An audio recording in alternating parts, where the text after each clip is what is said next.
teman-teman, saya Widyawati. Nah, kita mengetahui di suatu perusahaan itu terdapat transaksi-transaksi. Gampangnya kita dapat menyebutnya transaksi menjual dan membeli. Dalam transaksi jual beli ini terdapat sistem-sistem yang memang menunjang untuk transaksi-transaksi tersebut gitu. Misalnya nih, saya mengambil contoh untuk penjualan. Di dalam penjualan ini terdapat sistem transaksi yang menggunakan penjualan tunai dan sistem transaksi yang menggunakan penjualan kredit. Dalam sistem penjualan kredit dan tunai ini memang didasari oleh kebijakan-kebijakan perusahaan untuk memberikan sistem penjualan kredit kepada pelanggannya atau sistem penjualan tunai kepada pelanggannya. Nah, di kesempatan kali ini saya akan membahas tentang sistem penjualan kredit, di mana sistem penjualan kredit biasa kita temukan di perusahaan-perusahaan manufaktur gitu.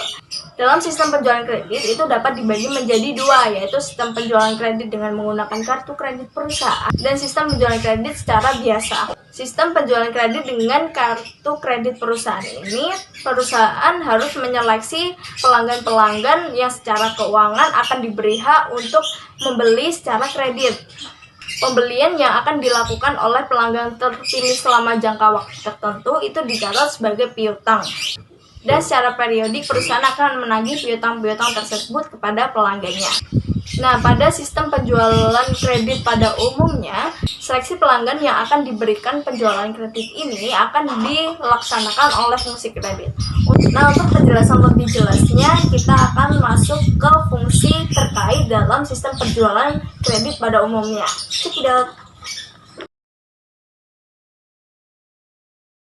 Yang pertama, fungsi penjualan.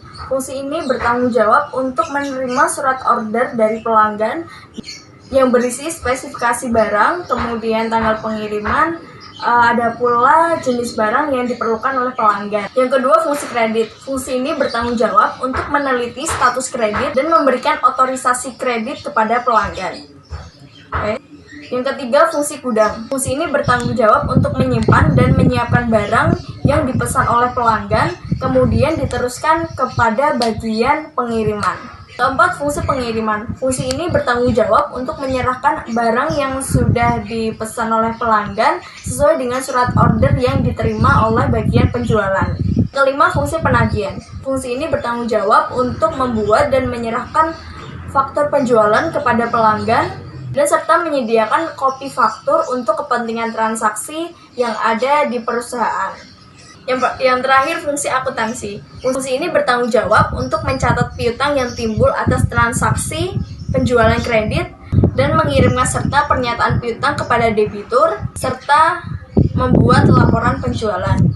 Pada fungsi akuntansi ini mencatat harga pokok penjualan ke kartu persediaan.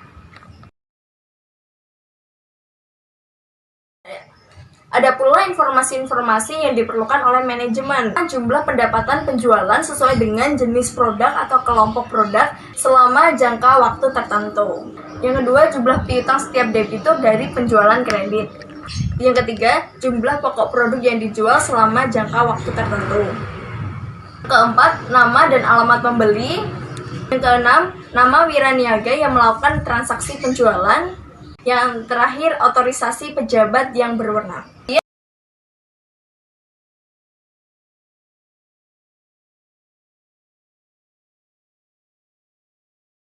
Apa saja sih yang diperlukan dalam penjualan kredit ini? Pertama, surat order pengiriman dan tembusannya. Surat order pengiriman dan tembusannya ini merupakan dokumen pokok untuk memproses penjualan kredit. Apa saja sih tembusan-tembusan untuk surat order pengiriman? Yang pertama, terdapat surat order pengiriman, itu pada lembar pertama. Yang kedua, tembusan kredit. Yang ketiga, surat pengakuan. Yang keempat, surat muat. Yang kelima, slip pembungkus. Yang keenam, tembusan gudang. Yang ketujuh, arsip pengendalian pengiriman. Dan yang terakhir, arsip indeks silang. Ada pula faktur penjualan dan tembusannya. Nah, faktur penjualan dan tembusannya ini merupakan dokumen yang digunakan sebagai dasar pencatatan timbulnya piutang. Apa saja sih tembusan faktur penjualan? Yang pertama, faktur penjualan itu pada lembar pertama. Kemudian yang kedua, tembusan piutang. Kemudian yang ketiga, tembusan jurnal penjualan. Selanjutnya tembusan analisis. Dan yang terakhir, tembusan wiraniaga. Selanjutnya terdapat rekapitulasi harga pokok penjualan. Rekapitulasi harga pokok penjualan merupakan dokumen yang digunakan untuk menghitung harga jual produk selama satu periode atau periode yang sudah ditentukan. Dan yang terakhir, bukti memorial. Bukti ini merupakan dokumen sumber untuk melakukan pencatatan ke jurnal umum.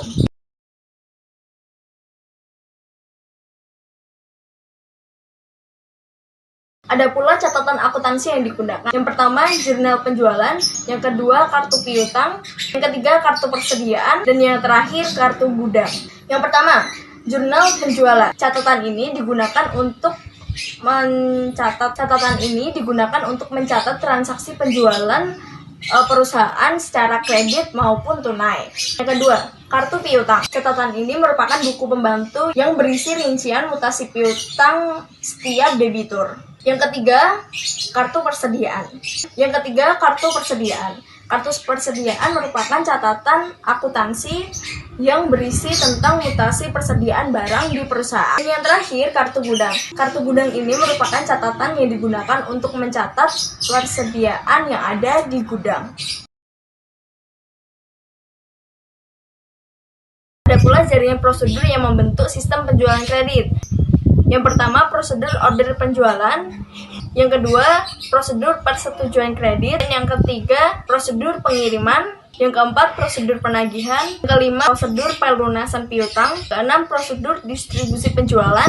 Dan yang terakhir, prosedur pencatatan harga pokok penjualan.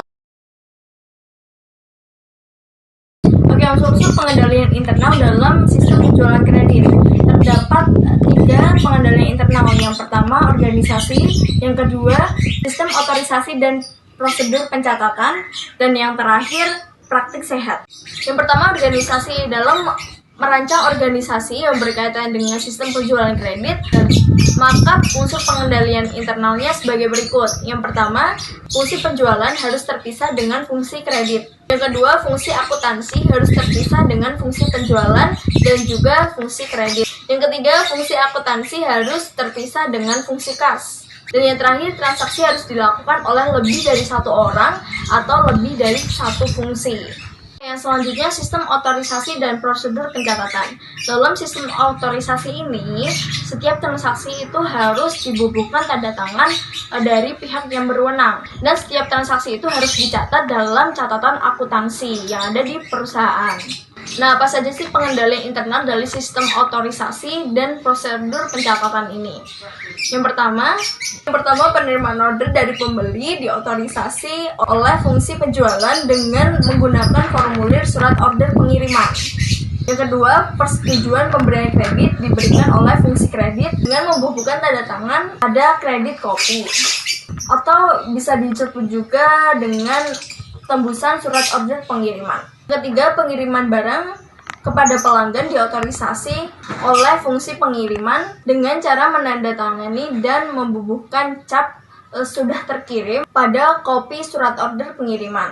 Yang keempat, penetapan harga jual, syarat penjualan, syarat pengangkutan barang, dan pemotongan penjualan berada di tangan Direktur Pemasaran dengan penerbitan keputusan mengenai surat hal tersebut. Kemudian selanjutnya terjadinya piutang diotorisasi oleh fungsi penagihan dengan membubuhkan tanda tangan pada faktur penjualan. 6. Pencatatan dalam catatan akuntansi harus didasarkan pada dokumen sumber yang dilampiri dan pendukung lainnya. Dan yang terakhir, catatan akuntansi itu dilakukan oleh karyawan yang memang berwenang di bagian tersebut. Nah, untuk praktik yang sehat, untuk unsur pengendalian internalnya dapat dilakukan sebagai berikut. Yang pertama, penggunaan formulir dengan nomor urut tercetak.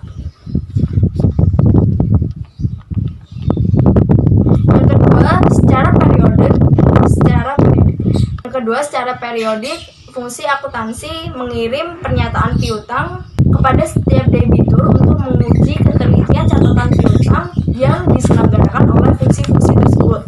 Dan secara periodik diadakan rekonsiliasi kartu piutang dengan rekening kontrol piutang ke dalam buku besar. Terima kasih kepada teman-teman yang sudah menonton. Video ini saya buat untuk memenuhi tugas Bu Yeye untuk makul sistem informasi akuntansi. Terima kasih.